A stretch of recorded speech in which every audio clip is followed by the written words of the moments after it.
Yesterday morning, when I was taking one of my clients that I train out for a walk, we went around this little park area near the gym where I train out of.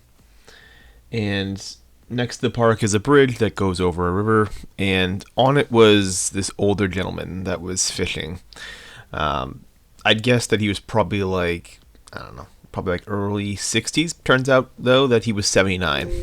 Uh, I guess he was actually quite proud of his age because he mentioned that no one can ever really guess it or something when we were talking to him. But nice gentleman, nice guy.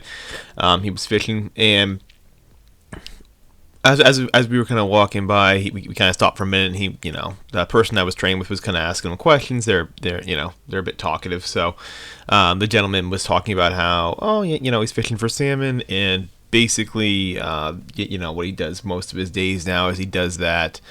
And as he kept talking, the guy started giving out what I think was like his version of like life advice. And I love getting advice from old people. I love it. Oftentimes because when you get down to like these really genuine pieces of advice, these really like heartfelt things, they'll never hold back. Old people will never ever hold back when it comes to giving you advice. And usually, especially when they start getting to a certain age, it usually comes from a place of like of genuine don't make the same mistakes I did sort of position there. When you get into like politics and things like that, obviously, yeah, talking to old people often is can be a bit annoying. But the general life advice is always appreciated, and I love talking about it. And so what he was saying is, and I love it because it pretty much falls in line with what I talk about all the time, was enjoy what you're doing now. Like when you're young, and he's referring to the person I was training as well, who they are in their mid 50s. So he's like, yep, yeah, which is awesome. Again, I love hearing the fact that when you get older, even 55 is considered young. I love hearing that because I always hate to think that old age is around the corner. So, but his advice basically was do what you enjoy, because as time goes on, just the day-to-day of your life becomes much harder. This person here has, it was some sort of hip issue. I think it was sciatica, I want to say, is what he was talking about. But basically, he was like, yeah, I've been dealing with this for a lot of years, and it makes like mobility and moving around, like it's always a pain. I've got these nagging aches and all that stuff. And his advice really was just like, go after what you want now while you're still young, because when you get older, it's going to be much more difficult, and just the day-to-day of your life is going to be challenging. And that's more or less what I tend to hear a lot. I very rarely ever hear someone that's older ever say play it conservative. I never hear them say, temper your temper your dreams, temper your ambitions, play it safe, work a job where you can make a little bit of money, set some stuff aside, and be ready for just for retirement in the future, right? I never hear that. Never do I ever hear that piece of advice. Not that it's not wise to do those sort of things, but you've got to go after things. If you have dreams, you have to go after them while you're young, or while you're able to do it. My aunt used to tell me all the time that people needed to retire in their 20s and begin working in their 50s. That was her advice. She was like after 50, everything becomes more difficult, everything becomes a challenge, etc. You might as well retire in your 20s while you can still go hiking, and you can still mountain climb. She was a very avid hiker. While you can do all the fun things, you should do it, in your 20s. And then when you get older and you can't do anymore, and all you can do is do a desk job, wake up in the morning and just sit at a desk and work, that's the time to join the labor force. That's the time. So yeah, retire in your 20s, start working in your 50s, until you're dead, because you're just getting up, you're sitting at a computer, and yeah, for her, she was an accountant, so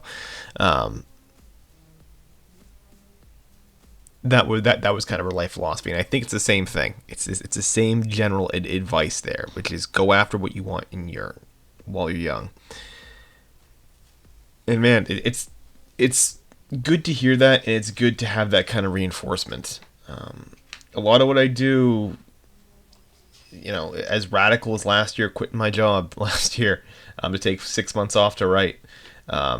These things are not playing it safe. These things, and the payoff, even what I do, the payoff is very, very little, right? My God, the payoff for this, I think, is, writing a book. There's not a whole lot of money in the publishing industry, right? So the payoff is far more just me doing something that I enjoy and me trying to improve in a craft that I love, more than any kind of financial outcome. Obviously, yeah, it'd be great, and it might. I still have the hope that I'll still be able to start making at least some money in this field eventually, but so much of it is just going after it because you love it, because you enjoy it. And for me, that's kind of the only way you can do it. That's sort of the only way I've ever been able to really think about going after this process, is go after it now.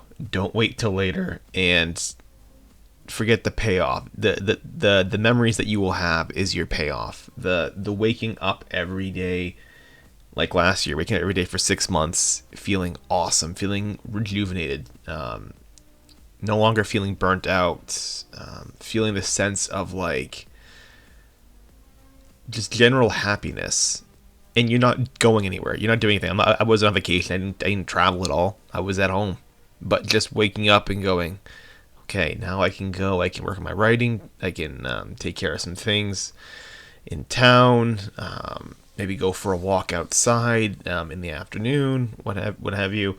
That small stuff was very, very pleasurable. Like, that small stuff was better than any vacation I ever took. I think it was just because I knew where I was going with it. I knew what I wanted out of it, and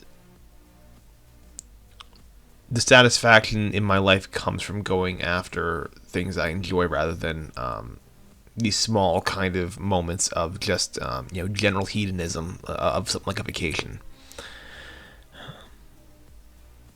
So, I guess if you're listening to this, listen. I guess the point of this thing is, look to those who have already done it. Look to those that have already lived their lives and that have amassed, their regrets and amassed their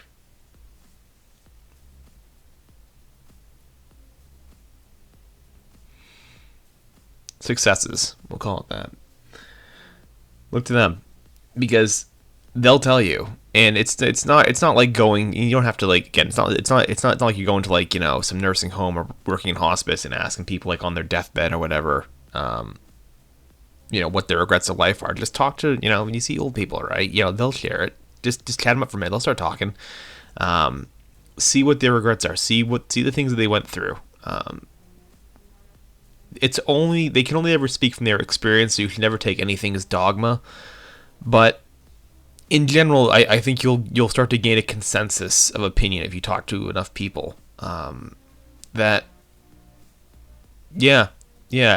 more I've lived my life, the more I've realized that I was living for other people. That's generally a common thing. The older I get, the more I wish I had done things in my youth. I had been a bit more ambitious in my youth. I took more vacation days. I didn't slave away as much at jobs I didn't like, etc. A lot of it comes down to not living their true sort of selves. A lot of it comes down to not pursuing their deeper passions. And we're at a time right now where we're very lucky.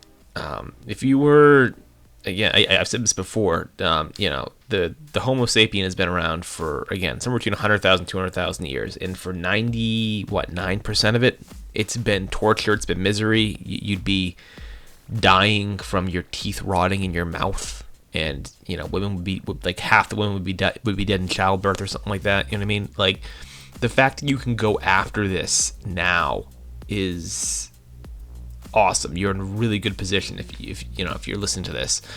Despite all the struggles, it's not easy. I mean, like I said, I know the economy right now. I've had to deal with that myself. But comparatively, it's the easiest time in the world to go after these things. And if you can do it, go after it. If you can take a small risk, I'd say go after, because all the advice I get from those that live to be old is I should have done the more ambitious things when I was younger.